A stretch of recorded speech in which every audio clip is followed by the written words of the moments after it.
Oh, no, but I told you. No.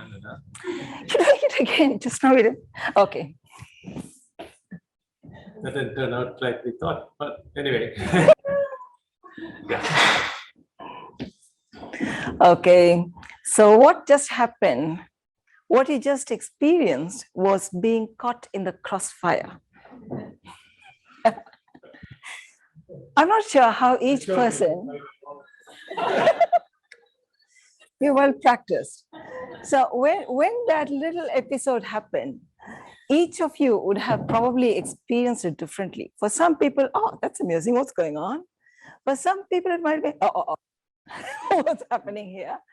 For some people, heart might have started racing a little bit. And you see, this is exactly what happens with children when little things every day affect their lives. Small words, everyday interactions, that is just a little bit stressful. And that causes an impact on their physical self and their mental self. The small everyday stresses, that's just as important as any big stress. And we are here today because, you see, like I said, each of us would have responded differently. And if we look back to our own childhoods, it goes back to what responses we had to use in our own childhood to survive some situations, to get through. That's why some people would have just shut down. Some people would have had their heart racing. Some people would be, let me just watch it. What's the fun? And we are here today so that we can, with awareness, help our children's brains to create templates of resilience for their future. You know, so that's what we are here for today. And yeah, my name is Dennisa, like everybody knows, and that slide is gone. We'll go to the next one. What happens to us does absolutely affect us. And every small interaction every day is unbelievably important, far more than what we think. And the research now shows that low-level prolonged activation of your stress responses is just as bad or sometimes even more harmful than the huge, big stresses that we come across in life. And the one other thing is what does not happen is just as important as what happens. You know, being present is absolutely important. You know, how our brain adapted to our own early experiences is really who we are in the here and now today. And how we all responded just now are the templates that we use from our past that our brain goes to interpret the situation in the here and now. And that is how we respond. And that's exactly how it is for our children. The thing is, their templates are still being formed. So who are the main players changing the brain adaptation of our children today? Anybody? Yes, parents. Schools, absolutely schools. Was that COVID? COVID, yes, COVID. Definitely COVID. Friends. Sports groups, any communities they're a part of. Yes. And there's one more thing. Social media. Yeah, because home, you've got some control. You know, I wouldn't say lots of control. I know my kids. You got some control. You can have some influence. School, you've got a bit less influence. School, sports groups, peers. Social media, we pretty much have no influence. Oftentimes, parents think they know, but there's a lot that they do not know. You know, even as professionals don't know. So keeping that in mind, what we'll try to do today is learn how to interpret behaviors of our children, how to spot what's a risky behavior, and then how we enforce discipline, because all of us want discipline, boundary setting, and how to do it right to achieve what we really want to achieve. And then the warning signs and how do we support our children better. So interpreting behavior, that's going to be a big chunk of this talk today. This is 15 years old Tara. Like I said, the stories are from my clinical experience, but there are lots of stories combined into one. It's unbelievable how so many people come with very similar presentations, very similar stories. So 15-year-old Tara doesn't like to go to school. She spaces out a lot. And she really doesn't want her teacher to ask any questions. She's very anxious. She worries a lot. And she can't fall asleep. Sometimes she's up till 1 o'clock in the night, sometimes 2 o'clock, 3 o'clock, just lying there staring at the ceiling. And one night she tells her mom, I wish I wasn't alive. Her mom didn't see it coming. It was a surprise. And then her mom realized that for the last few weeks, Tara has been wanting to wear only full sleeved, long sleeved shirts. You know? And then her mom went into her room and found that in the bin were some tissues which were stained red. That was really, really worrying. This is Jay. Jay is 7 years old. He's very, very fidgety. He's pretty much bouncing off the walls. If he goes into a room, you know that he's been there because the room is on the floor. He has very frequent outbursts. He just can't tolerate anything. He will not listen. If you tell him, Jay, can you please pick up that toy? No, I won't. The first response is always a no. And it's a massive response. He is getting into trouble so much at school that his mom is really not wanting to pick up her phone because it might be from the school. And Jay says lies. What's going on? What's going on for Tara? How do you understand Tara? How do you understand Jay? For me, it is by knowing the story of their lives. What is going on at home? What is going on at school? What is going on in their online world? And how do these things actually affect their brain? How can we then, with that knowledge, help them to become more calm and more confident? This is Tara's backstory. Tara's parents are under enormous stress. It's been COVID. Her father lost his job. Mother is trying to make ends meet, but she's also working only part-time. Their relationship is under severe stress. They argue a lot. But mind you, they are very careful not to argue in front of the kids. But then when I saw Tara, that's exactly what she said. My parents argue, but not in front of the kids. So the kids know. Tara's friends left her out of her friends group. So at lunch, at school, she sits alone.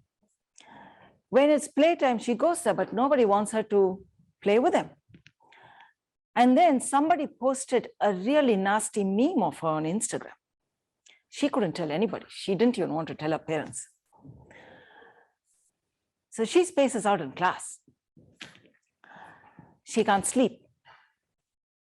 Imagine you are Tara. For a moment, just feel that you're living in a home. Your parents are arguing. They're arguing about money. They're arguing about their relationship. They come back stressed from work. And you're holding in your head all that. And then you want to go to school. There's nobody you can talk to, nobody you can connect with. You're alone. You're really scared when you're sitting in your class that your teacher is going to ask you the next question. And then that horrible meme, you don't know who's seen it. And when you look at anybody in your school, you're wondering, oh, has that person seen the meme? What are they going to think about me? What are they going to say? Will that person post another meme of me? You know, imagine being Tara. Imagine how your body is feeling. Imagine how your head is feeling. Imagine being Tara's mom. She's working part-time. Her husband is at home, but he is really low and frustrated because he lost his job. And here you have a child who's come and told you she doesn't want to be alive anymore. And you've seen these tissues in the bin, which are red. You just don't know what to do. Imagine being Tara's mom. Hold all that. And the pressures that you're carrying from work. Then imagine being Tara's dad. It's COVID. He's lost the job. The cost of living is going high. He really wants to get something for his wife or for his child. There's no money. And he can't understand why his daughter's holed up in her room all the time. He tries to call her out. She won't come. He doesn't know why he's having so many problems with his wife. Imagine being Tara's dad.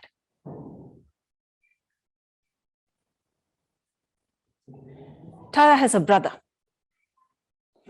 He's 13. He's on his game console most of the time. But he says that's the only place he feels comfortable because parents are fighting. Sister's in her own room. He can't get anything that he wants. There's no money in the house. Imagine being her brother. He doesn't really know where to go. Imagine being Tara's friend. She doesn't know why Tara is alone all the time. Why doesn't Tara come and play with me?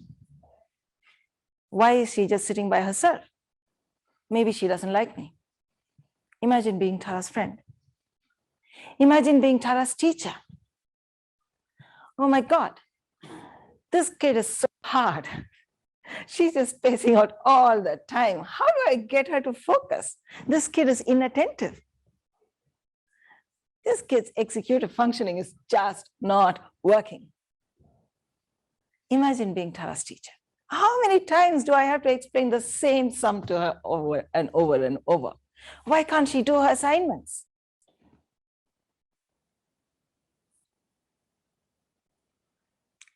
When you hold those feelings about being those different people, imagine, oh my God, we have to imagine that. Imagine how that's going to make you relate to Tara. Firstly, how is Tara going to deal with herself? And how is Tara's mom going to relate to her in the middle of all that she's going through? How is Tara's dad going to relate with her? Her brother, her friend, her teacher. How does Tara feel? She doesn't talk to her parents, mainly because she doesn't want to stress them more. She really wishes she could talk to somebody. And if she could, she would. But she doesn't want to stress them more because she is really scared they'll split up. If they split up, her world is gone. Her friend's parents have just split up, and she knows that she has to go from one house 1 week and another house another week. It's stressful. She doesn't want that. She can't talk to anyone at school. She can't even talk. If you ask her, she'll just shrug. She won't even look at you. She'll turn around. She'll turn down. She worries all the time what others may think about her. She's so worried about the people who have seen the Instagram meme. She's lost her confidence. Whatever she does, she doesn't know if she's doing it right. She doesn't know if she dresses right. She doesn't know if she talks right. And then if she says something to somebody, she'll come back and think about it for a long, long time. Did I do it right? Did I turn them off? Will they come back and talk to me again? And because of all those worries, she just stops talking to people. She really dislikes herself. She doesn't like herself, who she is, what she looks like. She loathes herself. How can Tara's health be affected? This stuff affects not only her mental health, it also affects her physical health. There have been multiple studies that show that our lifespan, there was a huge study called the Adverse Childhood Experiences Study, which I haven't put up here, but that showed that if we have had more than 4 of the adversities that they studied, our lifespan can be cut short by 20 years from illnesses. So there is, in the long term, there is a big risk to physical health as well. And then a sense of self. You see, Tara is about 14, 15. That is the stage in life when young people are exploring, who am I? what is my role in life? It's called the stage of identity and paradoxically role confusion. Then this child starts to feel, am I likable? What is my place in life? Do I even have a space in life? Am I lovable? Why do I not know that? And a sense of pure future. What is the point? Life is too hard. What's the point in getting there? Will I even get there? And that's the beginning of suicidal thoughts. This is Jay's backstory. It's quite different. His parents have a lot of full-blown fights. And well, Jay has seen it. He's gone in between the fights, sometimes tried to stop mom from being hit, or it has been mutual.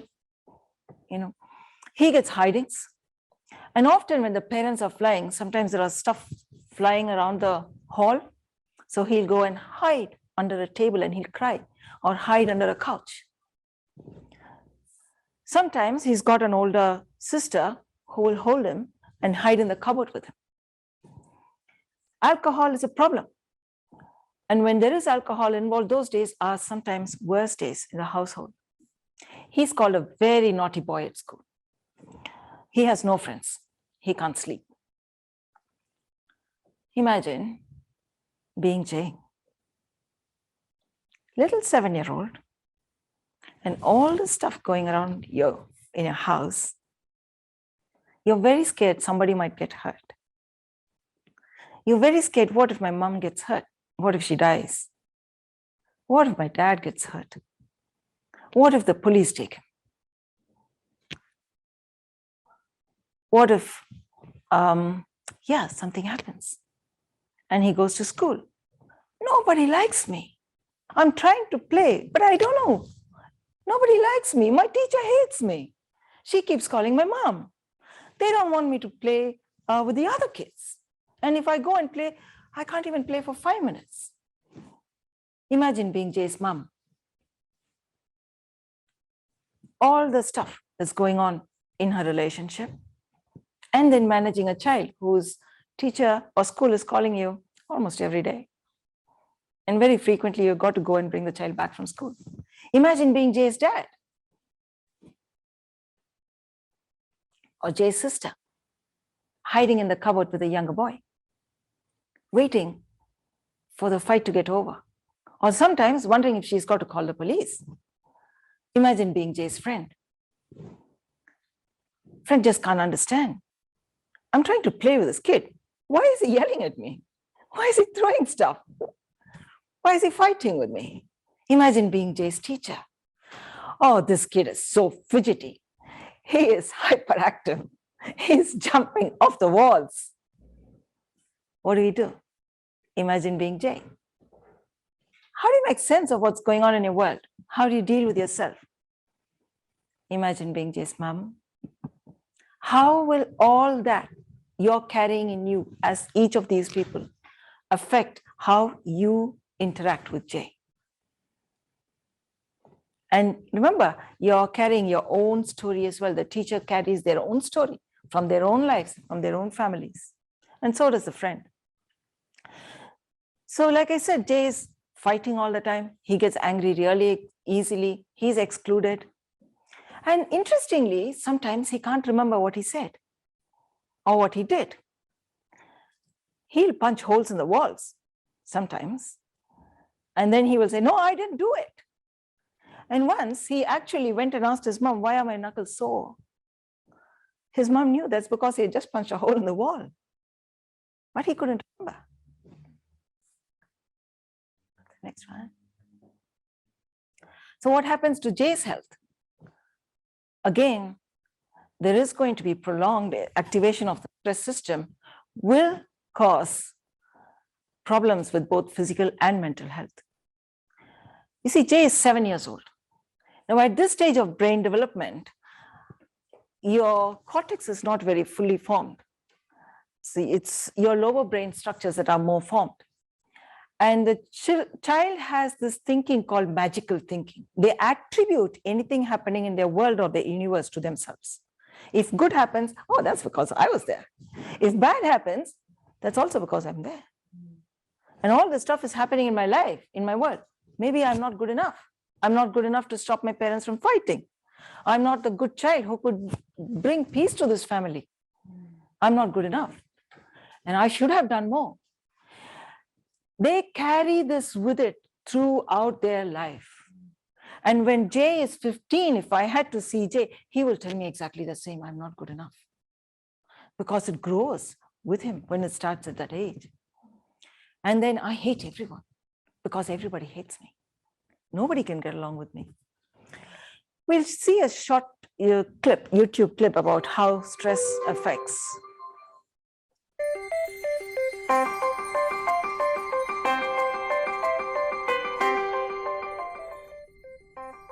Learning to deal with stress is an important part of healthy development. When experiencing stress, the stress response system is activated. The body and brain go on alert. There's an adrenaline rush, increased heart rate, and an increase in stress hormone levels. When the stress is relieved after a short time, or a young child receives support from caring adults, the stress response winds down and the body quickly returns to normal. In severe situations, such as ongoing abuse and neglect, where there is no caring adult to act as a buffer against the stress response stays activated.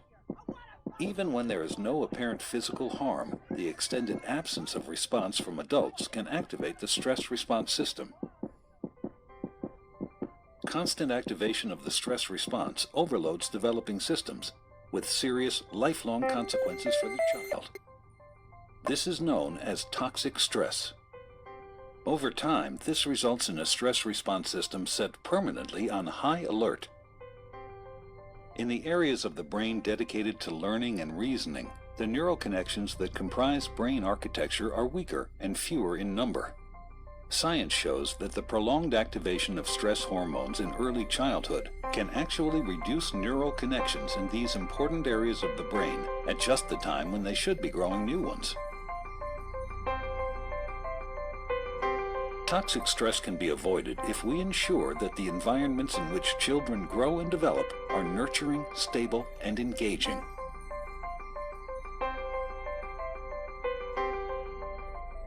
See immediately, when you're having an exam, you get an ulcer in your mouth, or you have palpitations in your heart, you get a sore tummy. But there are also longer term physical health problems. There is increased incidence of inflammatory, there is a significant inflammatory response. So there is increased incidence of cancers, of cardiovascular problems, of autoimmune problems, all kinds of things when our stress response has been switched on for prolonged periods of time early in life. That should probably be the single biggest public health concern for health. So can they get diagnosed with mental disorders? Yes. You see, they will tick the box for many mental health disorders. They will tick the box for, Tara could be easily diagnosed with ADHD inattention.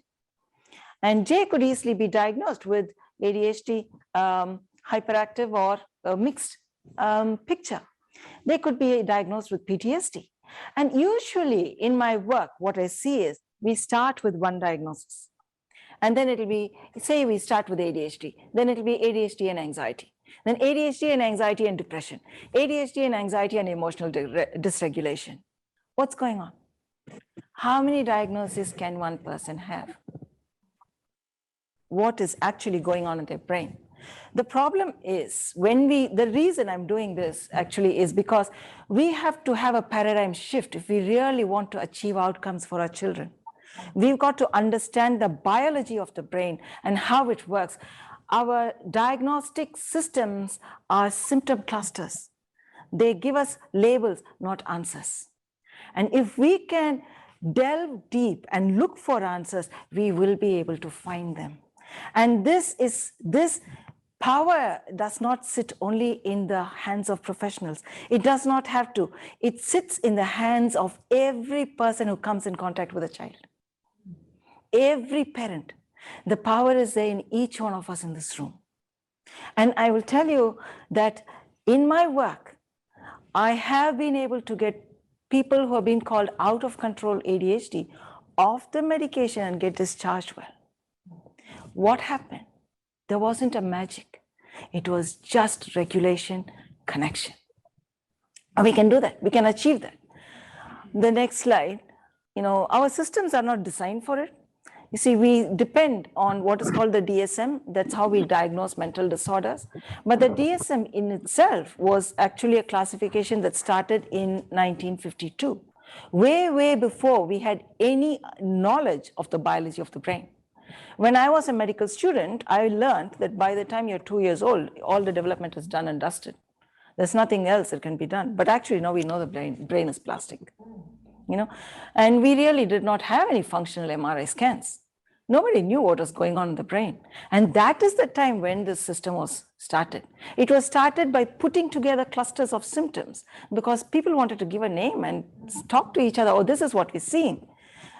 And over time, it's revised every few years because we don't know the knowledge. We don't have the knowledge. We don't know what's going on. And the pressures that go into the diagnostic classification is not only science. It is a lot more. So that is kind of why I am focusing on neurobiology in this series, because that is where we will actually get the answers.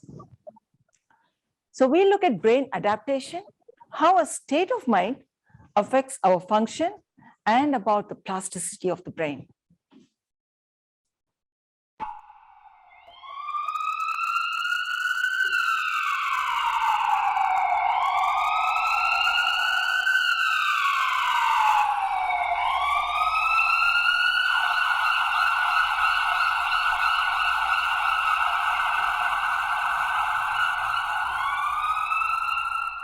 Some of us would have told, oh my God, where's that sound coming from? What's happening? And some of us would have panicked a little bit. Some of us might have just got frozen to our seats. Oh, I don't know what's going on. But, and that is the fight, flight, and freeze response. Many of us would have probably heard it already. It's really important to know. The fight is what Jay is presenting with very often. Anger, rage, outbursts. You see, if we think how these responses are, they are common to any living creature that moves. Yeah. So if you think about a little puppy, and there's another little puppy coming for the food, same food, it's going to fight. Or if you've just got a new puppy and they got this food rage, that is fighting to get my food to survive. Flight is if there's a little puppy and there's a bigger dog coming there, the puppy is scared, it'll run away if there is enough time to run away. Yeah, that is flight. And when you really wish you could run away and you can't because you're sitting in a classroom or you're in your house and you can't really run away, then your body starts revving up to run away because you're really wishing to run away. So your heart starts to beat faster, your breathing changes, but it's like revving up a car in the garage. That is what becomes a panic attack. And low levels of that will be anxiety. These two things are mediated, we'll go to the previous slide, by adrenaline and cortisol. More by adrenaline and cortisol, predominantly. So they increase your heart rate, they increase your blood pressure. When we go into freeze, there are two types of freeze. One is, as soon as you hear that sound, you kind of freeze to figure out what's going on. That is flock. And then if your brain tells you you can't escape this by running away, you can't escape this by fighting, then you just play dead. It's like you're in a forest and there's this big bear right next to you. You play dead. You hope that it won't see you. So your body shuts down. See? And you do not sometimes feel pain. All your blood pressure will go down. Your heart rate will go down because your body is gearing up to survive the apparently insurvivable threat, or at least feel less pain when you're going through it. So that is freeze. And in the extreme, it will be a freeze collapse. There is another thing called dissociation. That is when our brain and our body disconnect. And that happens in parallel with the fight, flight, and freeze responses. And that is what makes Jay not remember what he did, because he was dissociated when he was punching the walls. and he couldn't make any memories at that time. So when he is come back, he's got a sore knuckle, but he can't remember why, because he was dissociated. He wasn't saying lies. Feeling numb, disconnected, disengaged, that is dissociation. It's almost sometimes like an out-of-body experience. And in a very severe form, people can feel like they are different people. The roots are there. Oftentimes in smaller levels, when that's Tara, she spaces out, blanks off. She reads. She knows that she read from the beginning to the end, but suddenly she looks back and there's a whole page, that paragraph, she can't even remember reading. So she starts to hate reading. And if she's sitting in class doing math, she spaces out, the teacher's taught one thing and then gone on to something else, part missed in between, you can't connect. So it's hard. And that makes it feel helpless and hopeless. Feels like you really can't do anything. You can feel really tired. You can feel very demotivated. We'll go to the next. So this is a previous one. That's a really important concept which can help all of us to remember. If you think of the brain like an upside down triangle, like I'm demonstrating with my hands, your cortex, that's kind of how it sits in your head. Your cortex is the top brain, and that is where executive function sits. The lower brain is where we hold our stress systems. The lower brain is really, really powerful. The cortex is where we do our learning, we do our reflecting, we'll do our processing. Now, when we are all sitting in a place, happily, comfortably, feeling calm, this is open to function. So we can learn. And for children, it means that when they are calm, that is when they can learn from behavior as well. Not when they're stressed. Because as our stressed brain starts to pick up, our cortex starts to shut down. So a child who's starts being stressed will be like that. And the cortex is slowly shutting down. It can sometimes go from here to here really quickly, or sometimes a little bit slowly. Yeah. And you can see the color draining away from the cortex as the stress response goes up. We'll go to the next slide. So those are the stages of the stress response: calm, arousal, alarm, fear, terror. And in each state, the example will be calm is everybody happily sitting there. Arousal is when this thing projector didn't work and I'm, oh, what's going on? That's an arousal. Yeah. And alarm is, well, that was really my alarm bells going off when we were waiting for 10 minutes and we couldn't start and then we had to change the room. That was alarm. Yeah. And then fear and terror is extreme. Yeah. How this will be is when Jay is calm or Tara is calm, they are engaging while they're talking. She comes out to the lounge. She engages with everybody, her family. When it's concrete thinking, that's arousal stage, they're just taking in the information, taking some time to process it and then doing. When they're emotional, you see, one of the things is verbal centers, how we talk. We have a verbal center somewhere here, which is connected to our emotional brain. And then another verbal center, which is a bit more forward, connected to our rational brain. So this is shut down. If both are shut down, you really can't talk very much. But if one part, if the emotional brain is on and this is off, they're going to be cursing. Saying a lot of stuff you don't want to hear. Yeah. And that will be the alarm. And then, so this is understanding them. Why are they saying that? Because this is shut down. This is the filter that gives you the cookies nicely on a plate. This is just the raw dough. And when it's fear and terror, it's gone. Everything is gone out of control. We'll go to the next one. So it is often the behavior is not a bad child. This is the biggest differentiation we have to make. It is not a bad child. It is a scared child response. It's a threatened child's response. It's a stressed child's response. If we can make that difference, then we can actually help our children. Because to this day, I haven't come across a child who wakes up thinking, I really want to mess up my day. If that is happening, then we've got to go beyond that and see why. We got the next one. So you see, like I was saying, these spectrums, hyperarousal and dissociative, they can happen parallel. or they can be mixed, fluctuating, and your heart rate also goes mixed. I got some of my patients to wear Fitbits to measure their heart rates. It's very interesting. It can wildly swing sometimes. For some people, it just stays above 100. For some people, it'll be, 50s, 40s. I remember one child for whom it was 30 once, and there was another time when he was so flushed, couldn't talk, just sat like that in the clinic room and tried to check his pulse. It was so high, it couldn't come in the monitor. And then after calming down, it was 160. You can imagine where it goes. So the hyperarousal spectrum, what it'll look like in each of these stages of stress will be initially the jumpy. They're very vigilant. If we are sitting in this room and if there was somebody outside passing the window, they'll be the first to know because they're hyper alert. And then you tell them something, they can't tolerate change. It's very hard to shift their mind. So you tell them you're driving there on the way home, and then you say, oh, Johnny, let me just stop at the supermarket. No, you didn't tell me. It takes a while. It takes a while to shift the brain. The transition can't happen easily. And then Johnny is in his room, and you want Johnny to come out and say hello to auntie. Johnny doesn't want to come out. No, I'm not coming out. So you go inside and you lay your hand on Johnny. Johnny, come out and say hello to auntie. No, that's it.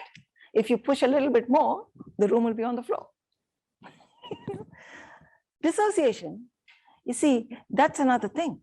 That's more predominant. Dissociative response is more predominant when, like I said, you can't escape your threat. So more if you are exposed to threat early in your life as an infant, in intrauterine, and as a toddler that couldn't run away, those are going to be vulnerable to dissociative spectrum more.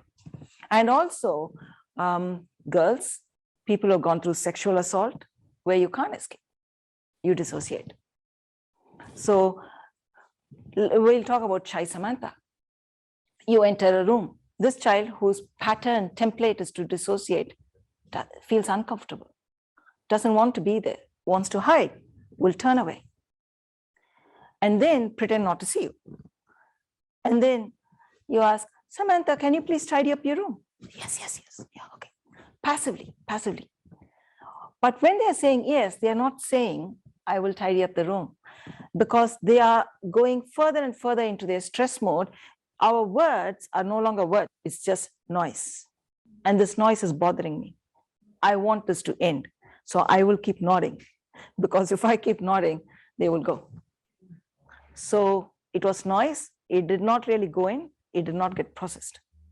So you go away thinking, I've told this child to tidy up the room. I'll come back and check in 2 hours. Child has no idea actually, or may have gotten and then it just diffused, And then you come back, it's not tidy yet. And then you say, but I told you. And Samantha, no, you didn't tell me.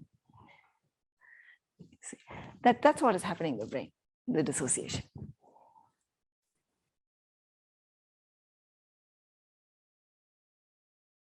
Behaviors that can happen. One is a child who behaves when they see food as if they will never get another helping. So they take as much as they want, and then, they also hoard it. There are kids who will steal other kids' sandwiches from school. They will go hide it under their bed. I know of children who eat in leaves, who eat in cat food and dog food. And this is true.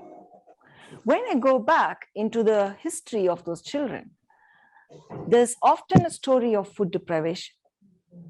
Very early in life, those templates can be really hard to change.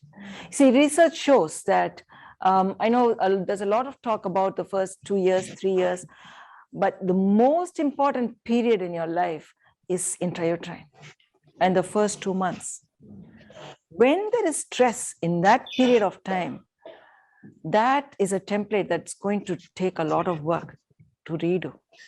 Because when a woman is pregnant, the baby is transforming itself from a single cell fetus to a baby that comes out with 100 billion neurons. has an enormous amount of growth in a very short period of time. So it has a significant impact. So that is food behaviors when they are hoarding and stealing or eating leaves like one of my patients did. The other is restrictive behaviors. Go to the next one. That again has roots in relationships. Really, really important to know that, because these are small things that we can miss, or we may think we're doing it for the good of the child, but actually it can cause significant harm later on. You see, there are people who come with eating disorders, and the initial part, when I ask them to think back and find out where did it start, it could be a small comment. That child told me, my legs are fat. That child asked me, why was I sucking in my stomach when I was in the swimming pool? So these small comments can stay with the children. It's big for them, especially if they are vulnerable already. See, not every child will respond to a remark like that the same way. But if there is a vulnerable child and they hear this remark, it can stay with them. And also, sometimes, often, the adults may feel that for the importance of their physical health, this child should lose weight. My child is overweight, so weighing the child, taking them to dietitians. I worry. I worry when I hear that, because we are giving a very early message to the child, something is wrong with you. You got to be fixed. You know, and that is a sense of who I am. That's a sense of self. And as they grow older, that can become an eating disorder. You've got to be really, really careful. So if my own suggestion will be, if the child has put on weight, well, encourage the child in a different way, use different language. Say, hey, it's good for our health. Let's go for a jog. It's fun. Let's do it. Or, hey, let's chips. I'm so tired of chips. Let's get something else. All right. Word it differently. Phrase it differently. Not in a way that stigmatizes the child. If we can do that, then it will offset quite a few problems later on. It's also often a problem with stress responses. You see, our eating centers are in a lower brain. So when a child's stress response is haywire, their eating pattern can be very haywire, very dysregulated. Often these children don't even know when they're hungry. And sometimes they can't eat. Some people will comfort eat, some people just can't eat. And the other vulnerability I've seen is children who've been in NICU or had gastric tubes. That's another vulnerability that can later on become lead to an eating disorder. And the body image focused sports. I have seen mostly in children doing gymnastics and cheerleading. If you're a flyer, those are really important. Self-harm, that's the other behavior. Self-harm is often, it's described in many ways.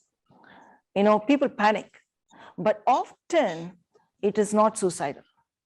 It's different to suicidal. The risk of suicidal behavior is 10 times more when people are self-harming.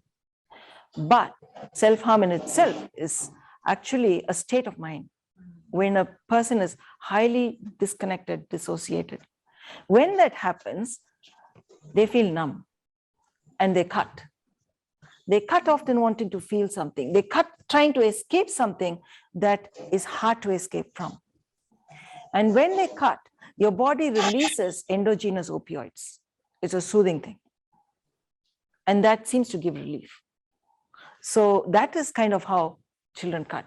So when I come across a child who's cutting, I will want to know what is going on for you. I usually tell them, look, I'm not trying to say that you're going to go into your life, but I want to know, I know that you're struggling. Tell me why you're struggling. What's going on? Let's see if we can help you so that you're struggling less and you do not have the need to cut. When we do that and open it up, they will open up themselves. And then we can jump in there and help them. Suicidal ideation is definitely increased when people are or overdose. There is sometimes head banging, hitting themselves. Some kids scratch till they bleed. So there's a lot of different ways it can happen, and definitely it increases suicidal ideation. Suicidal behaviors in themselves are more when they are in a fight state, they're really heightened, and young people, you may not even know. It can be really hard to predict. They might have been quite well, quite happy, and suddenly something triggered them, and it ended calamitously. So yeah, that's something to keep in mind. Lying can be from different things. It can be the child is too stressed, can't process anything, just said something to escape the situation. Or it can be that they are fearful that if they say something, they will get a consequence, and then they shut down. Once they're shut down, they don't know what else to say. They just want to say the right thing, and they're lying. Lying can also be from dissociative states, like Jay. Dissociated, don't have memory of what happened. And so they're saying, I didn't do it. And you're saying, yes, you did. I saw you. So it can be from many different things. Stealing. Stealing, again, can be difficulty to come up and say, difficulty in processing, verbalizing, to say, I need this. It can also be from a dissociative state, when you are taking something and you're not actually realizing that you're taking something. It doesn't mean the child is an intentional thief. I feel really bad when I hear children being described as thieves. Children are not born, children become. That's a big difference. So the default mode network is another of the brain, the way the brain works. I will talk about it soon. And default mode network is a little bit like a mohawk in the middle of our brain. Maybe we go to the next slide. Oh, it'll come later. I will talk about it later. When I talk about it, I'll say why stealing can be there with a function of the default mode network. Tics. There has been a phenomenal increase in tics, especially with the pandemic. Lots of kids coming with tics. Tics can be increased with stress. It can be motor. I'm seeing more motor than ocal tics. And yes, there are articles that have come out now saying that it has become more prevalent in adolescent females. Gender dysphoria, that is another thing, which has been, it's difficult to find out the literature, because when you're trying to find the literature, it doesn't, the search engines don't bring up very much. But this is, again, for many children who've gone through stressful experiences that switch their stress response on, this can be true. And that means we have to be careful that they get the right kind of help. You see, we have to go into their story and find out, because often it is not set in stone what they're feeling. It's very fluid. It's very fluctuating. And we've got to be really cautious that we do no harm. A lot of research is needed on that. Stress responses, default mode network, lack of empathy, these are usually the core reasons for risky behaviors. The default mode network, like I was saying, it's the middle areas of the brain, middle lower areas of the brain. Our brain is kind of folded in like this. And when we are idling, this is a very new finding in the last 4 or 5 years. When we are idling, like you're doing nothing, just relaxing, or you're lying in bed and you're just going through your day, blissful, yeah, you have a sense of yourself. You have a sense of who am I? I feel myself. And you think pleasurably about other things, your family, your dreams. So one part of your brain is actually switched on when you're relaxing. It's called a low-key activation. And that is the part that keeps us relaxed. But for people who've gone through a heightened stress response, I think this is the next slide. Yeah. You see, the default mode network at rest, it's active for people who have not had their stress response heightened. But when somebody whose stress response is heightened is trying to rest, it can be very painful. It can be very hard because you don't have a sense of self. Those areas are switched off. This is a functional MRI scan study. So when those areas are switched off, you're trying to sleep. You can't sleep. It's really hard because you can't even sense yourself. You have no hope. You can't visualize a future. You can't feel any connection. So it's really hard. And when you're trying to relax, you can't. Your mind keeps wandering because those things are switched off.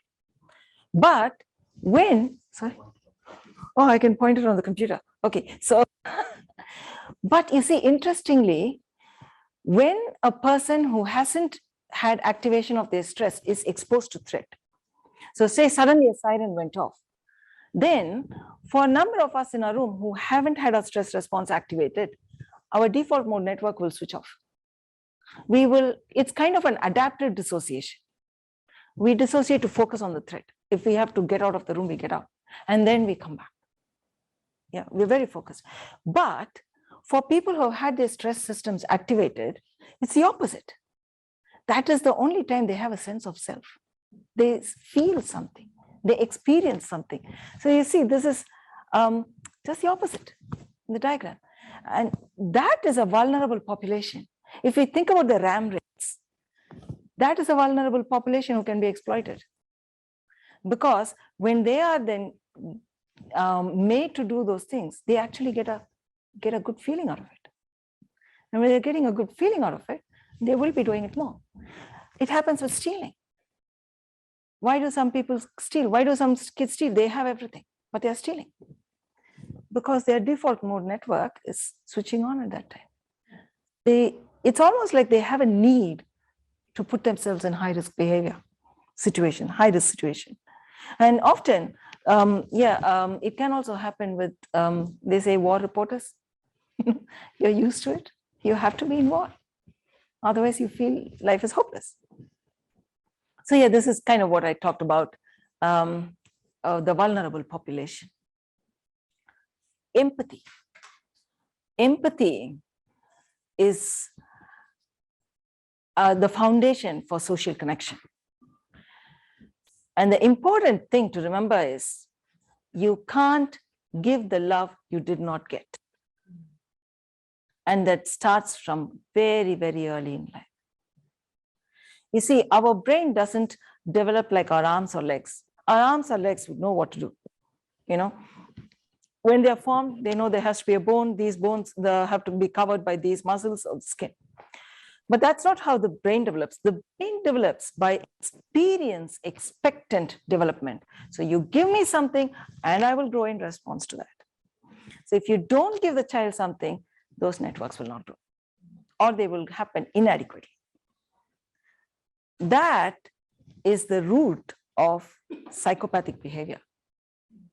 Often, if you read about psychopaths, go into their life stories, you'll find neglect. It can be a stress, a child as simple as, sometimes we hear, let the child self-soothe. No, don't. Self-soothing is not soothing. It is neglect. So never do that. Children are not designed to self-soothe. Babies are not designed to self-soothe. They are designed to connect. They are designed to be regulated. That is one form of neglect that can happen. It has happened in the past because there were professionals. Actually, I've had people tell me, that's what my Plunkett nurse told me to do. Hopefully they don't say that now. But that is harmful. And the other thing is, we'll still, the previous one, the neglect. Yeah. The other ways, there are many ways neglect can happen, advertently and inadvertently. We'll go into that. But remember, we'll go into the connection, mirror neurons. These are, again, more recent research. When I say in mental health, more recent research, it's usually 10 years. Yeah, so 10 years, 20 years. But this has been there for a wee while now. And what this is about is that we actually have things called mirror neurons in our brain. So when a baby is born and the mother picks up the baby and smiles at the baby smiles back, because similar cells are getting activated in the same areas of the baby's brain. And that is how the baby learns to connect. That is how the baby learns to and fro reciprocal. And that's how the baby learns, I have value. And the baby learns, if I stick my tongue out, my mother will stick her tongue out.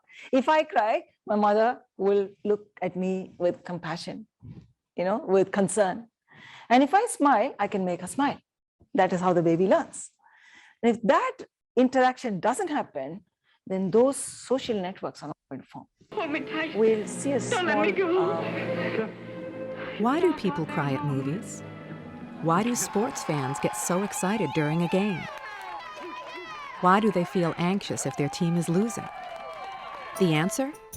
Mirror neurons, a set of brain cells on either side of the head that might explain why people feel empathy. What we've found is the mechanism that underlies something which is absolutely fundamental to the way that we see other people in the world. The mirror neuron was first discovered at the University of Parma in Italy. Researchers there identified a neuron that fires both when a monkey picks up a peanut and when the monkey watches someone pick up a peanut. The same neurons, one neuron, fire both when the monkey observes something and when monkey is doing something. It's almost unbelievable. It was surprising because this cell which was involved with motor planning for the monkey turned out to be interested in the movements of other people as well. The brain uses the mirror neurons to mirror the movements it sees. And this happens in people too. If you can use the years of training that you yourself have done, learning to crawl, then learning to walk, then learning to eat, this is an incredibly rich set of knowledge that you could apply to the problem of actually seeing what's going on. The mirror system is the way that you tap into, the way that you harness your own abilities and project them out into the world. So sports fans can picture themselves playing when they watch a game. But what makes them feel the pain when their favorite player drops the ball? So the idea was to try to figure out how the emotional system and this motor system are connected together. To find out, Marco Iacoboni looked at the brain scans of individuals when he presented them with a series of faces. In the first round, he asked people to imitate the faces. In the second round, he asked people to simply look at the faces. As expected, he found that the mirror neurons were activated during both rounds. But in addition, he found that the happy area of the brain lit up whenever people either imitated or looked at happy faces.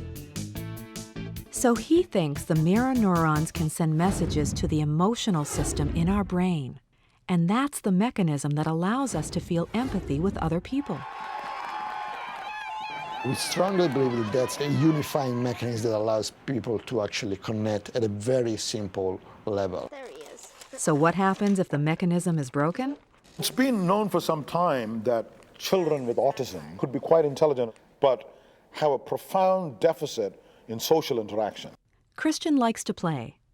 But like many kids with autism, he prefers to play alone. He has a hard time communicating and does not always understand questions. So, Christian, can you tell me what you did in school today? Doing well. You're doing Dr. well? Ramachandran and his graduate student hope to gain understanding of autism by studying the brainwaves of children like Christian. So we're going to be reading your brainwaves with this cap. When mirror neurons are working correctly, they fire both for doing an action and seeing the same action. So for most people, the brainwaves for doing and seeing look the same. But for Christian, the waves look different. Their brains may indeed be different in that regard, and they may have deficits in the mirror neuron system. But we don't know this for sure yet. Additional work needs to be done using brain imaging. What we do know is that healthy humans are very social. Everybody's interested in this question. What makes humans unique? You can say humor, you're the laughing biped. Language, certainly, okay? But another thing is culture. And a lot of culture comes from imitation, watching your teachers do something.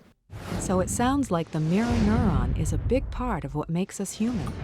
There would be very little point in having a mirror system if you lived on your own. There'll be a lot of point in having a digestive system if you lived on your own. There'd be a good point in having a movement system if you lived on your own. There'd be a good point in having a visual system if you lived on your own. But there'd be no point in having a mirror system. The mirror system is the most basic social brain system. It's a brain system which there's no point in having if you don't want to interact or relate to other people. Yeah, one of the theories for autism is that maybe there's a problem with the mirror neurons. And if we think about it, there is when it comes to autism, there are people who may have actually problems with the mirror neuron, and it could be a genetic element, it could be a toxin during pregnancy, it could be something else. But equally, we also must remember that when children are not getting that connection, to and fro connection, the mirror neuron do not have a chance to actually flourish. That can also present as autism. But those symptoms of autism can be reversed if we offer that connection to the child. So there are children who may be getting diagnosed as autism, who may actually have the deficits because they did not have that reciprocal connection that they needed. So that's another important thing, really important thing to keep in mind. Neglect. I did want so common. It can go so unnoticed, and it is so harmful. A parent who's too tired, that seems like he's just had a bit of a drink and he's completely out. But then if the child is going there looking for an interaction with the father is not in a space to offer that. That's neglect. But it wasn't intentional. The father may have loved the child. It wasn't intentional. The other thing is, when children are in NICU, in hospitals, either the parent or the child in hospital, the child is in an incubator, there is no touch. There is no to and fro cooing. And there is all this pain at the same time and too much of sensory overload with all the noises. So NICU babies are actually more vulnerable to mental health problems later on. And if the parent is admitted to a hospital, again, it's neglect. But it is not intentional. We must remember that neglect can happen unintentionally. Like I was saying, self-soothing, that's another bad thing. Also, I've also seen people whose parents are very busy and they have nannies. When it is not one stable, attuned nanny, if you're going to have a string of nannies, that's not going to give the child the connectedness the child needs. So you've got to be really, really cautious. There has to be consistency, stability, connectedness for the brain to flourish. Without that, the child will have problems, can have problems. Parents working long hours and the child in front of the TV. That's another thing. I've seen a child who was actually raised that way and was diagnosed with autism and ADHD. And then we started working on the stress responses, and the mother cut down the work. And then a lot of the symptoms went away. So Instagram, parents posting about their babies on Instagram, but not really paying attention to the baby they're posting about. So neglect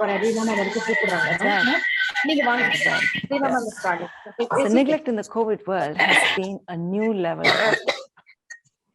You see, human beings are the biggest threat to human beings. Human beings are also the greatest agents of healing for other human beings. But the COVID era, another human being has become a representation of threat. Just a handshake, a hug. We've lost our sensory connection. And if you look at children, most of the time, at least the kids who come to me, what they've said is, schooling has been 1 hour, they're online, they're given some work. And then it's not like the regular go to school. I can talk to my teacher, I can talk to my friends. And many of these kids are muted and they've got their videos off. There's no social interaction. They're given their jobs, go back and do it, come to me, email me if you have a problem. Children aren't designed for that. We've got to find another way if we are going into a lockdown again. Hopefully not. But we've got to find those periods would have definitely caused an impact on children's brains, how we function. And you see, the structure is lost. The physical play is lost. The physical connection is lost. Our social interaction is by everyday relationship, damage, repair, relationship, connect, damage, repair. That whole cycle is gone. So we've got to be really careful of that. And online, children have gravitated online. There's a lot more children spending their lives online. And TikTok, Discord, YouTube, Snapchat, Instagram, they all have their own chat groups, forums, they have online friends. Yeah, it's very important to know who your child is connecting with, but it's also very hard to know. It's very hard to know. But they're all competitors for parents these days. Attunement, this is what attunement should look like. This is what our children need. Connectedness, being present. When you are with your child, be completely and entirely present with your child, not just your physical self. Being in the same room means nothing. I mean, it means something, but still, you've got to be mentally present. You've got to be emotionally present, completely, like your child was the only person in the whole universe when you're attending to them. That is what your children need. Eye contact.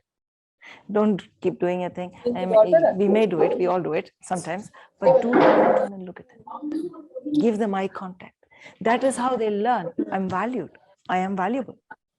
You know, so do those things. Spend time with them. Quality time. And I must say, it is not just 1 hour for Johnny, 1 hour for Sam. That doesn't work. When we commit to becoming parents, we commit to becoming parents 24/7, 7 days a week. Yeah, it is not 1 hour a week. So remember that you are your child's parent the whole time. And anytime your child needs you, they should know, I have access to my parent. My parent will be there. There was some feedback that people didn't quite understand this slide. So I'll just go through it very quickly again. This is the default mode network. It's the middle parts of our brain and middle and lower parts. This part is where we sense ourselves, our future. This part is kind of our biographical sensations. And these things come active for people whose stress response is not activated at rest. You know, when we are not doing any work, we are just lying in bed or just chilling, these parts are active.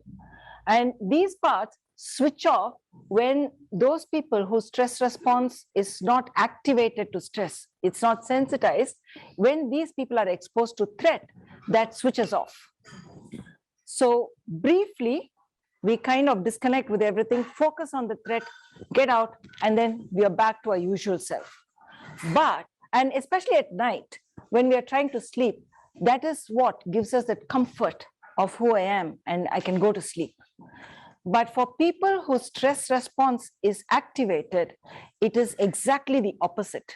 When they are at rest, that whole self-sensing, other sensing, future sensing system, that idling system is switched off. So it can be painful, it can be hard. Evenings can be hard, terrifying sometimes. Night, it can be hard to fall asleep because you can't sense anything, sense yourself. And this system actually switches on for those people with a sensitive stress response when they are exposed to threat. So that means they are vulnerable to seeking threat just to sense something, just to feel alive. And that will be the population that is vulnerable to be exploited. You know, the ram raids that we hear about in the papers, that is also the children who might be stealing. Stealing is a high-risk behavior. So it is the opposite. Okay, we'll move on to the other ones. We talked about the mirror neurons and neglect. Tics are not the tics. Ticks, yeah, ticks. Ticks are not ticks. To use more layman's terms. Ticks are not the ticks on a dog. The ticks we talked about here are twitches, muscle movements, eye movements, neck movements that some children have. That comes from stress. Very often it comes from stress. And I've got so many people coming and asking, do I have Tourette disorder? There are also vocal tics. Vocal tics is sounds, words that come without control. Again, our whole diagnostic system is a symptom cluster. Whether you're diagnosed as Tourette disorder or not, it doesn't tell you why it's happening. It simply says you've had these two tics for so much period of time. That's all it says. Managing the stress mode in their life. I probably have to, we'll go to the next slide. So what do? We have all this information now. What do we do about it? How do we attend to a child who's in stress mode? But when I talk about how do we attend to the child, remember the human brain is the same. Our brain is also very similar to the children's brain. So just like children's brain can shut down, ours can also shut down. Yeah. So it applies to us too. When somebody is stressed, do not try to get the higher brain to respond. The higher brain is switched off. Go with the lower brain. That is what will help you to switch on the higher brain so that they can actually learn something and change what's being done. So if the child is really stressed, you're going to Jay's room and say, come and see auntie. No, I'm not coming to see auntie. And then you try to pull him out. He's going to have a tantrum. No. Oh, okay. You don't want to see auntie? That's fine. I'll leave you be. If you would like to come, she really wants to meet you, come down. That's where we are. Oh, you know what? I can come and check in another 10 minutes to see if you changed your mind. That gives the child some space to transition their mind from going out of the room and seeing the auntie. And hey, presto, you might have just gone down. 5 minutes later, the child might come walking down on their own and say, hello, auntie. There was no drama. You give them space. The brain, this is a model of the brain that has been developed by another child psychiatrist called Dr. Bruce Perry. He's done phenomenal work in the field. And this whole thing comes from his work. So this shows that the brain develops bottom up and also functions bottom up. See, you know how I was saying that period in pregnancy is so critical? This red part that develops in pregnancy and that holds the key to life. It holds your heartbeat, your breathing, your sleeping, your body temperature regulation. Oftentimes these children have very different body temperature regulation. They're sweating in their sleep. That's an autonomic dysregulation. They will be wearing shorts in the middle of winter, or they'll be wearing a hoodie in the middle of summer. So their body temperature regulation is very different. And then sleep, appetite, eating, all those are a little bit higher up. So that is how the brain forms. And if there's anything that affects this part of the brain, then the other parts have to take cue from this. So it's going to have a long-standing shadow on all other parts as well. Now, like I said, go with the lower brain. So when you want to go with the lower brain, things to remember, the lower brain does not know logic. The lower brain can't talk. It cannot tell time. For the lower brain, past, present, future, everything is mixed into one. Yeah. So remember that. And the lower brain knows rhythm. It knows sensation. It knows movement. And it can connect. Slightly up is the connection. Yeah. So when there is a child who is really heightened, give them space. First, make sure they're not feeling threatened more than they are. Tell them, use a very soft tone, a very rhythmic, soft tone, reassuring tone. It's okay. Are you okay if I just stay here with you? Can I come close to you? Talk to them, prepare them before you approach. Don't just go and put your arm on them.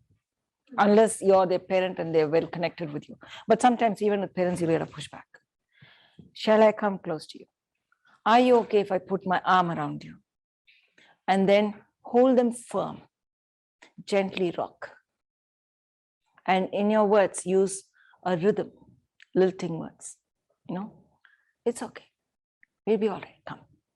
Let me get you something to drink. Come snuggle up with me. take your blankie. Those are sensory things, a weighted blanket. You know, we talk about weighted blankets. It's really easy to make a weighted cushion. You just take a cushion cover, fill it with rice or wheat. It becomes a weighted cushion in no time. Or take a soft toy, open it up, fill it with the same stuff, and then stitch it back. It becomes a weighted toy. The weight is a sensory thing.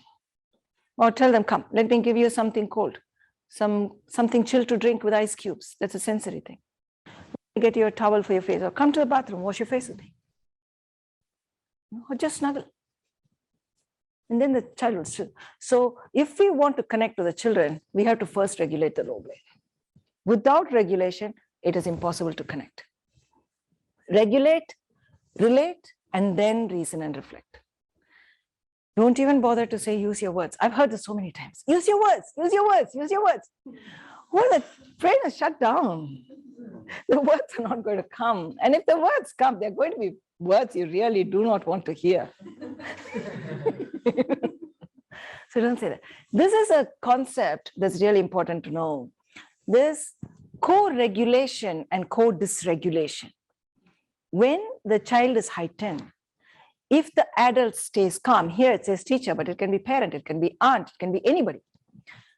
Or it can be at your work. It might be your boss who's heightened, you stay calm. And you will bring the other person down. That's the emotional contagion we have. We are able to calm people if we stay calm. But if we also get frustrated, it'll go through the roof.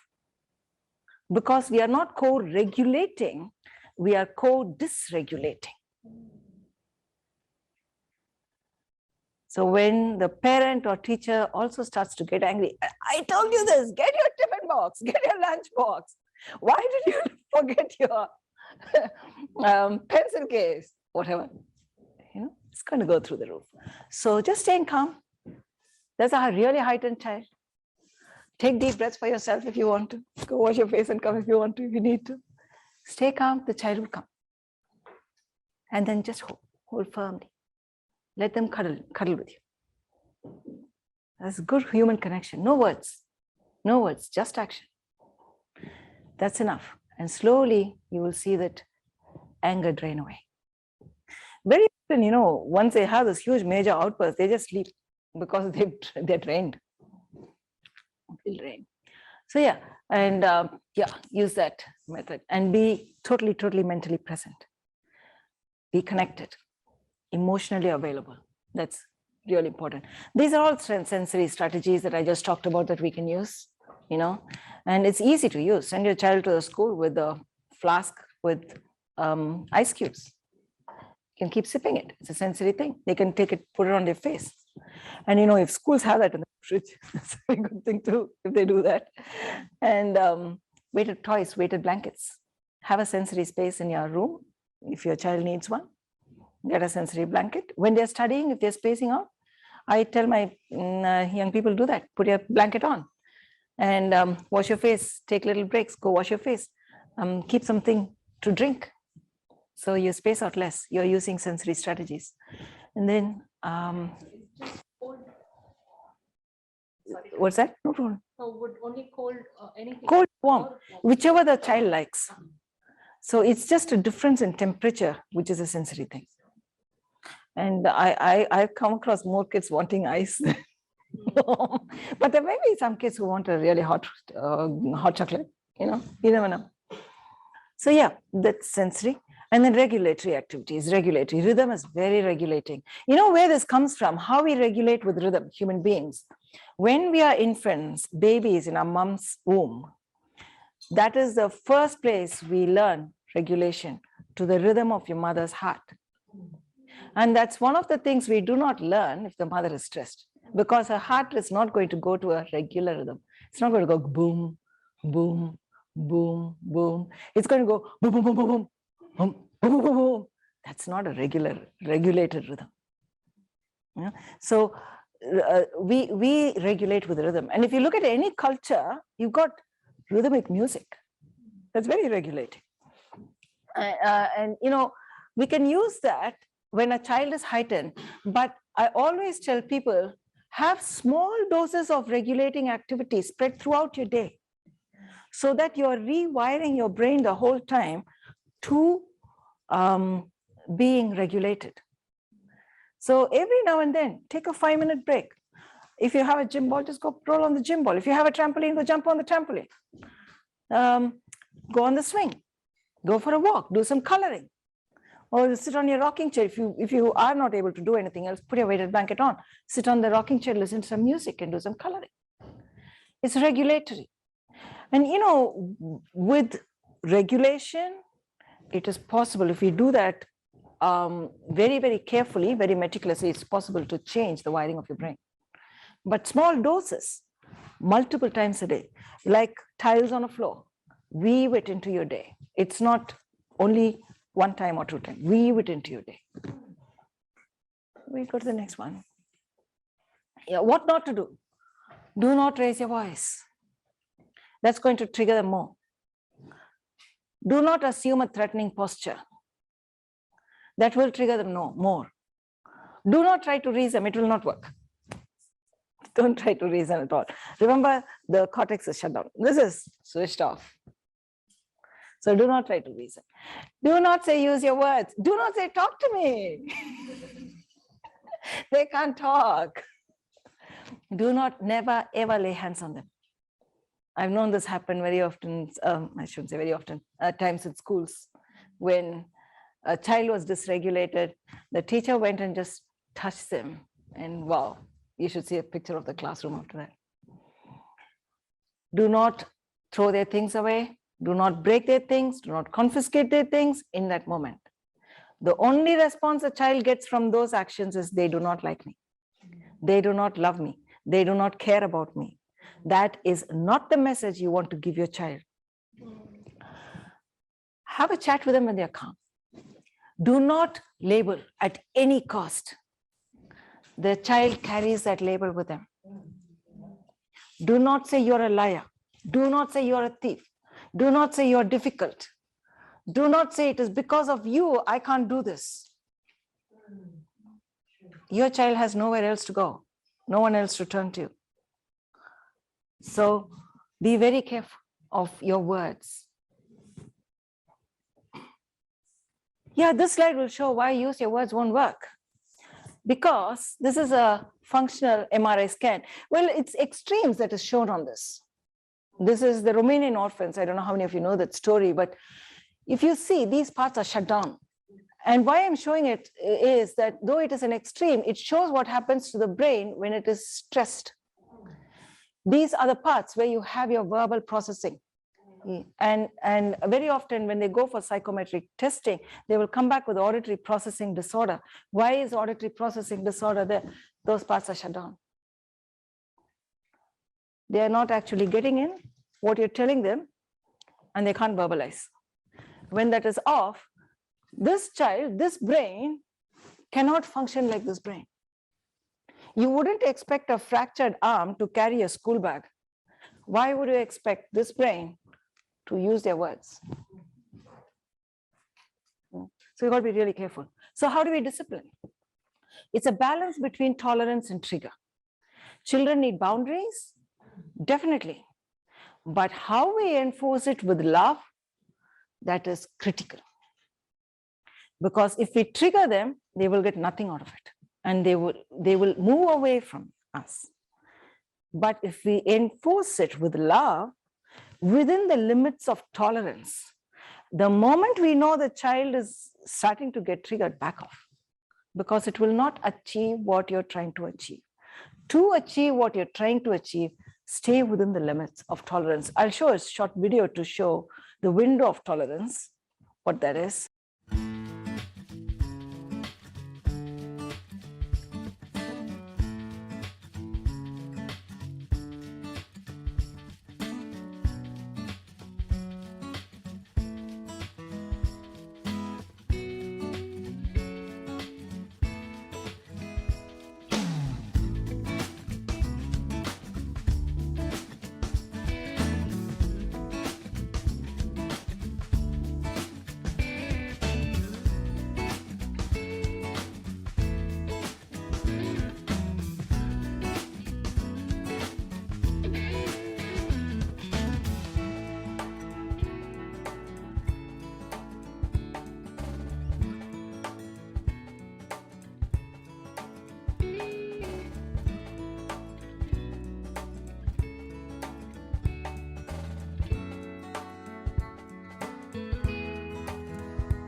Yeah, so the effective way to discipline is watch the timing.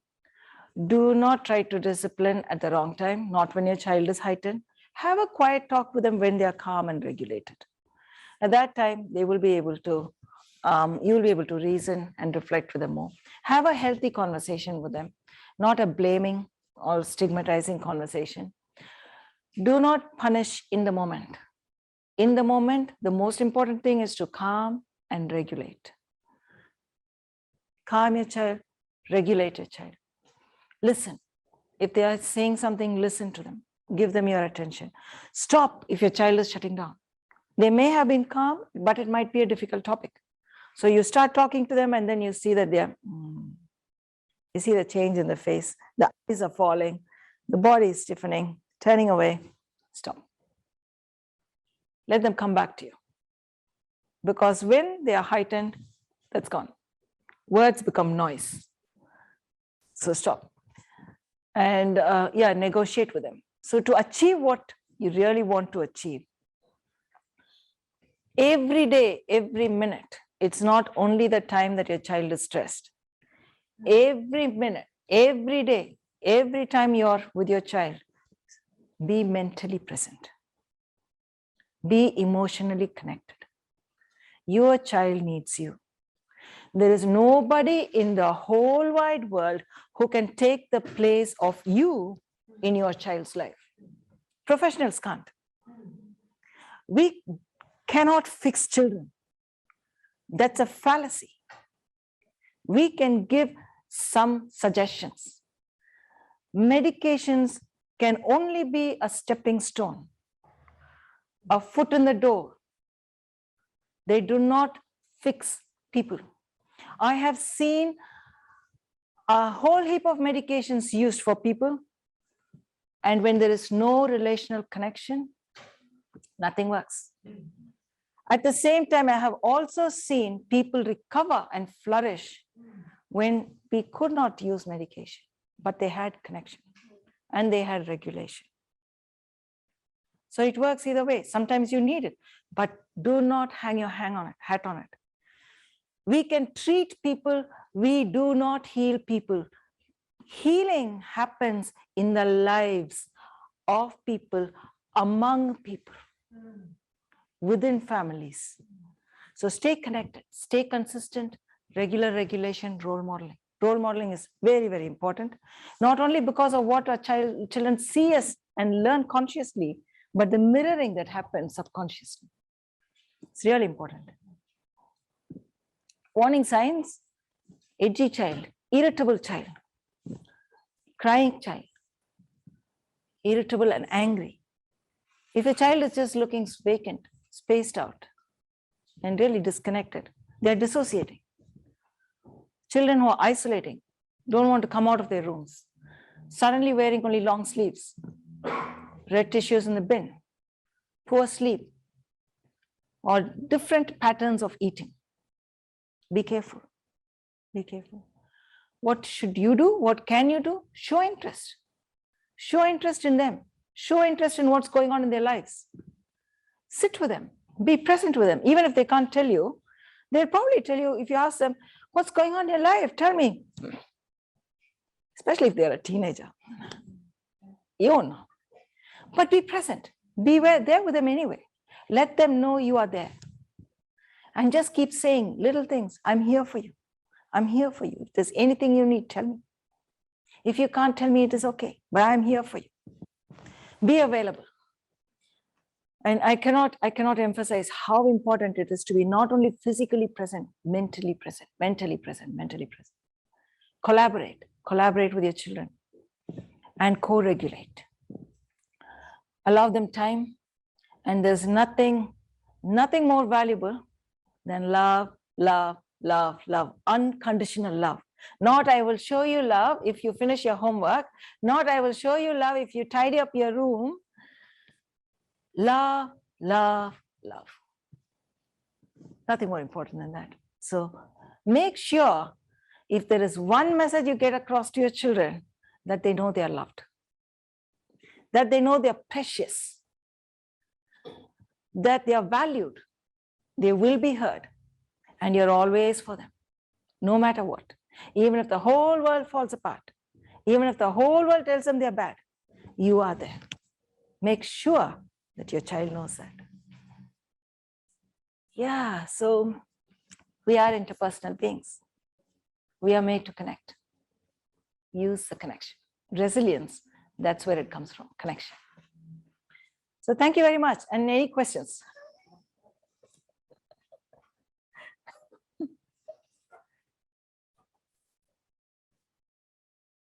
Any questions from Zoom or? What about corporal punishment? But I think you touched on it already. Yeah, corporal punishment. Yes, I would not advocate corporal. Yeah, I would not advocate corporal punishment or beating children. You know, it makes the kids fear the parent, and it's also unpredictable. Oftentimes, when children get hidings, they don't know what they are getting the hidings for. I just got hidings, and they grow up, and their memory is, I got hidings. But oftentimes we ask them why, because they are very stressed when they're seeing the hiding. Just looking at a belt or a wooden spoon can stress them. You know, I've been doing this therapy called EMDR with some of the young kids that I work with. And it's unbelievable what memories they come up with. Somebody comes up with a memory of a wooden spoon. And I had to ask, what kind of wooden spoon? What was it used for? It was used to give me hidings. It was used to give my siblings hidings.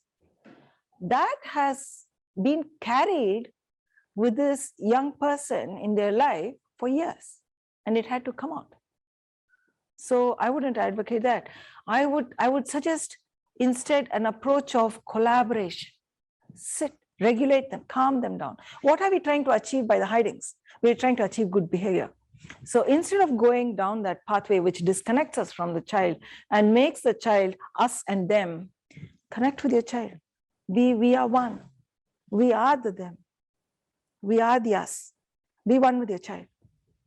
And do it. Talk to them about what you want to happen instead of the hidings, and do it when they are calm. That way you'll actually achieve what you're trying to achieve.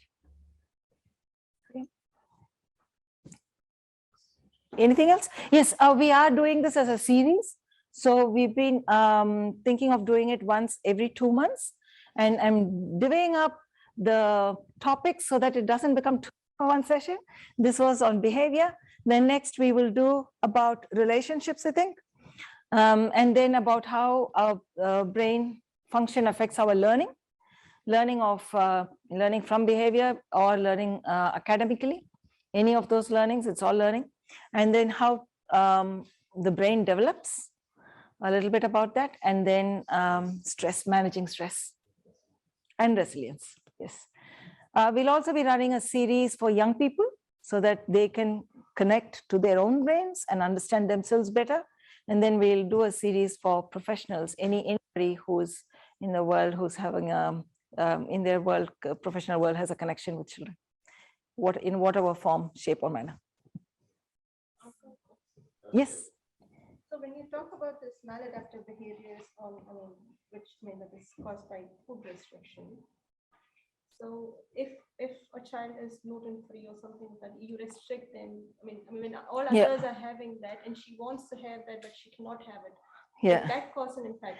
I haven't seen that kind of thing going on to a full-blown eating disorder.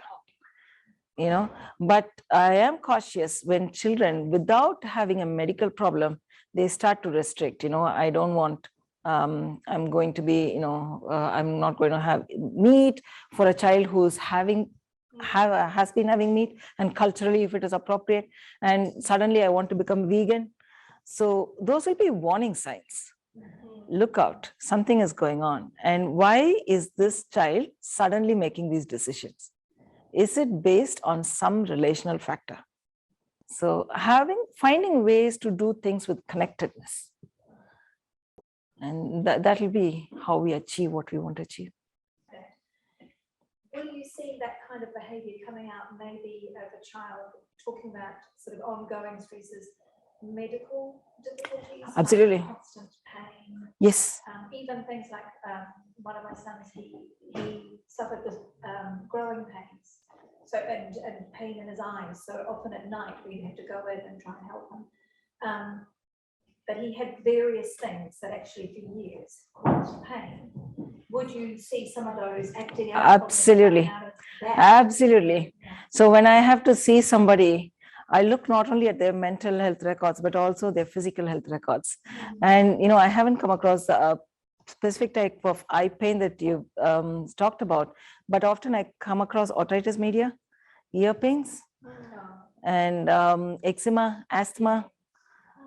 All those things, they are painful. And those are also conditions a kid can't really escape from. You can't run away, you can't fight away.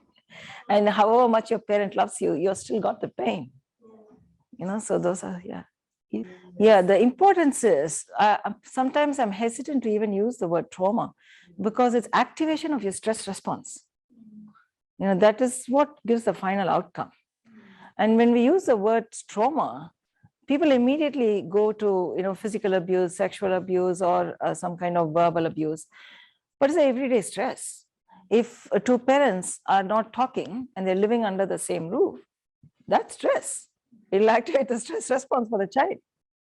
You know, so there are simple things. And bullying at school, where will the child go? The children often say that last to their parents.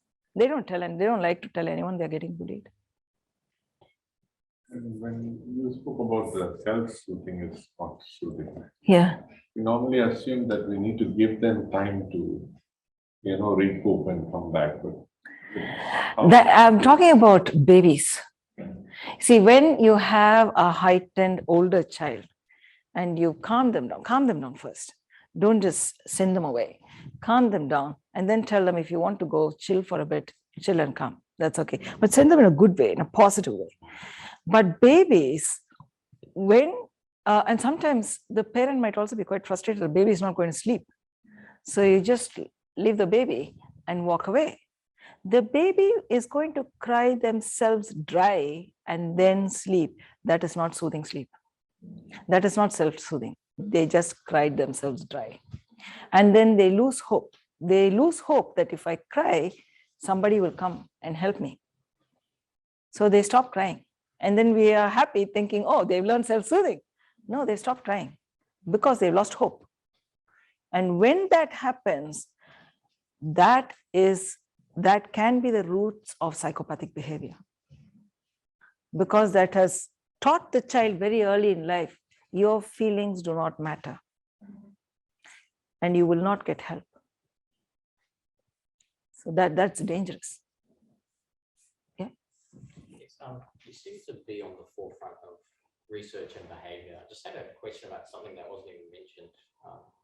Maybe it's a bit old, but what do you think of Maslow's hierarchy of needs? Do you feel it's still a significant metric or theory to, I guess, distinguish that people are being fulfilled in life and that they're getting all the needs that they... Maslow's theory is a conceptualized theory. So I'm going here more into the neuroscience. That's kind of why. But if you see the need, the hunger, that is, hunger will cause distress. You know, and if you don't have food, it will cause distress. It will narrow your window of tolerance. It will activate your stress response. So when we are talking about activating the stress response, it can be a baby whose mom left the baby there and every day goes off somewhere else to do something, and the baby is hungry. Maslow's hierarchy, you know, if the baby is hungry, the baby is going to be crying.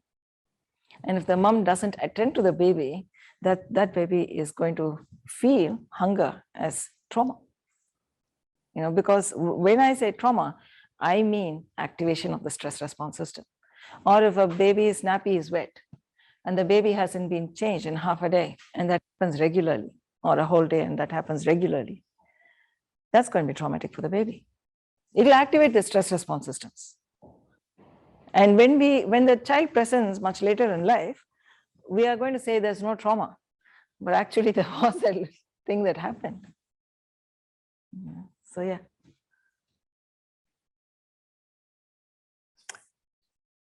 Yeah. It's only when our physiological needs are met. It is true, because that is when we can actually be regulated. And that is when your cortex has to be open to function for self-actualization, you know. And if your cortex is shut down, you're not going to feel that. This is kind of similar to the regulate, relate, reason. Yeah. You mentioned with like self-harm, that it's linked to sort of feeling numb or disconnection. So if you see sort of self-harm behaviours in children, if you really sort of focus and re-establish connection, there should be a drop off in the self-harm behaviours? Yes, yes. Usually, you know, there are many young people who self-harm. And oftentimes they say they stopped. They say, I did it. And I ask them, what helped? It's almost always a person who helped. It's my friend, or it was my aunt, somebody. I'll tell you a story. There was a 13-year-old who came, and I was called out of my office because she had a blade and she had self-harm. And the case manager wanted to take the blade off her, but she was getting very stressed. So they said, Doc, please come, but otherwise we'll have to admit her. She's got a blade. So I went there, and I did not talk to her about the blade. I knew her from before. I knew that she loved to write lyrics. And she loved to sing. So I talked to her about her lyrics. And I said, oh, are you still posting that? And then she talked to me. And then I said, you know what? I got called because you have a blade. I'm not going to stress about you cutting. It will only cause scars for you. But when I hear that, I'm really worried that you're not coping. So tell me, how can I help you cope so that you don't have to cut? In a few minutes, she gave me the blade. And then the case manager took the blade out. When I was sitting with her, she said, would you like to listen to me sing? And she sang for me. You know, yeah. That is what the child needed. Yeah. It brings tears to my eyes when I talk about it, but that is the reality of life. Finally, any suggestions on how we can be mentally present with the children? Like any exercises that we can being present for them. I know we are present physically. Yeah. But as you said, we don't always pay full attention to them. Yes. Because of our own stresses and life. Absolutely. Any exercises or? You know, as a mother, I'm still learning. And it is, we start with the intention. And when we start with the intention, we try to empty our minds when we are with our children. And then give them, train ourselves, that's training our own brains to listen, be present, ask them questions back. There are times my kids have said, I just told you that and you weren't listening. And I go, I'm sorry. I'm sorry. Apologize. And say, no, I will listen. And the next time, make sure your child will not tell you that. You know, so being present, retraining ourselves over and over and over.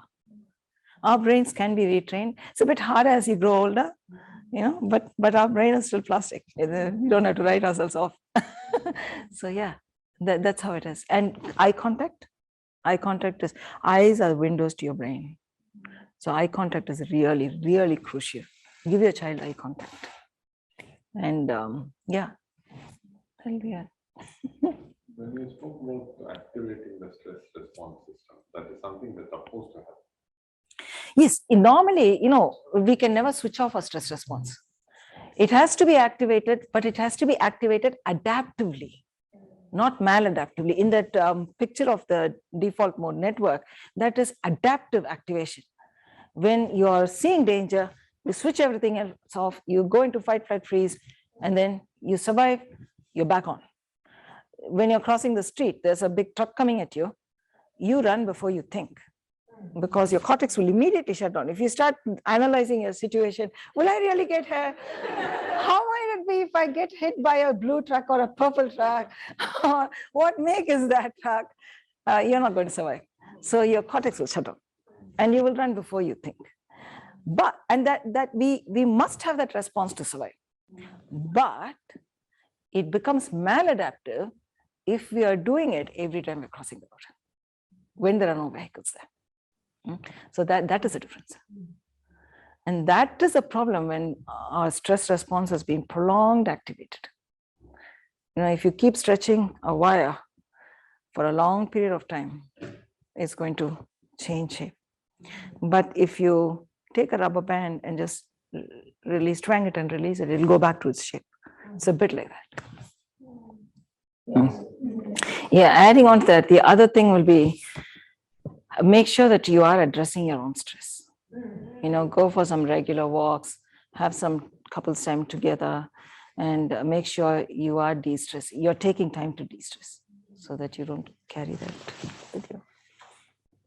Yeah, well, I mean, I don't know, it would not be rhetoric, but still there are significance of handling the things like things we take for granted with our children, like especially the small remarks or comments which you spoke about.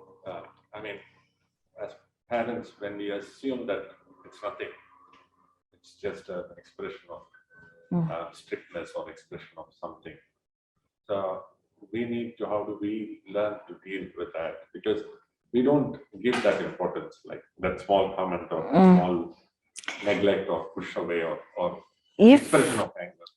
If your child is coming back and reflecting that with you, sit with them and talk to them and tell them, I didn't realize that you took it that way and I will not do that again. So, and then be conscious to not do that again, because they are carrying it, So yeah, if they come back, and it's very hard sometimes to say what, then you may see those signs of them shutting down, disconnecting, not opening up. Then sit with them and tell them, ask them, have I done something to upset you? Ask that. And then they may say, okay, and they may not tell you for the next 2 weeks, and then suddenly they will tell you when they're blowing up. The crux of it is like Regulating, yes. And at the end of the day, none of us is perfect. None of us gets it right. The intention is the important thing. When we have the intention to connect and regulate, we will start doing that more and more. And with the knowledge, that's the whole point why I had this, because when I come across people, they've done things that they thought was actually good, was for benefit. Very often that's what happens, but it was not. And when I have this conversation with the parents, if only they had known earlier, if only. And now we can carry that knowledge and go over that. Yeah, so thank you. Thank you.